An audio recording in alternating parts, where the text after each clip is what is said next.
বঙ্গোপসাগরে জোড়া নিম্নচাপের প্রভাবে দীঘায় মঙ্গলবার সকাল থেকেই প্রবল বৃষ্টি শুরু হয়েছে। আবহাওয়া দপ্তরের পূর্বাভাস অনুযায়ী উত্তর পূর্ব বঙ্গোপসাগরে বাংলাদেশ মায়ানমার উপকূলে ঘূর্ণাবর্তে রূপান্তরিত হয়েছে নিম্নচাপে। একই সঙ্গে পূর্ব মধ্য ও উত্তর বঙ্গোপসাগর এলাকায় নতুন নিম্নচাপ তৈরি হওয়ার সম্ভাবনা রয়েছে। এর প্রভাবে মঙ্গলবার সকাল থেকে দীঘা ও তার আশেপাশে এলাকায় ঝোড়ো হাওয়া ও ভারী বৃষ্টির আকার দেখা দিয়েছে।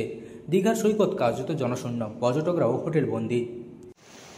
দীঘাতে সকাল থেকে প্রচুর পরিমাণে বৃষ্টি হচ্ছে।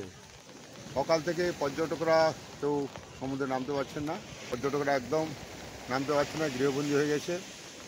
এখন একটু বৃষ্টি কমেছে, তবে সমস্ত আমাদের যে জুলিয়ারা আছে বা যদি ভলেন্টিয়ার আছে এবং যারা সমুদ্রে দেখাশোনা করে ডিএইচের পক্ষ থেকে, তারা সবাইকে সতর্ক করছেন যাতে কেউ জলে না নামেন। এখন জোয়ারের সময় জলোচ্ছ্বাস হচ্ছে,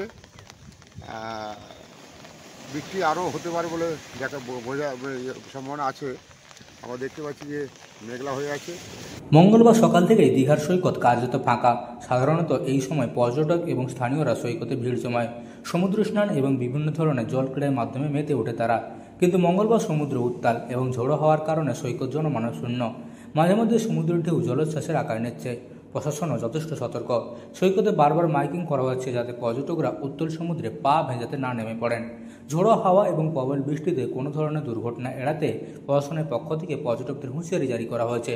দীঘা শঙ্করপুর হোটেলিয়ার্স অ্যাসোসিয়েশনের সভাপতি সুশান্ত পাত্র বলেন, পর্যটকদের নিরাপত্তা নিশ্চিত করার জন্য আমরা হোটেলে সব রকম প্রস্তুতি নিয়েছি।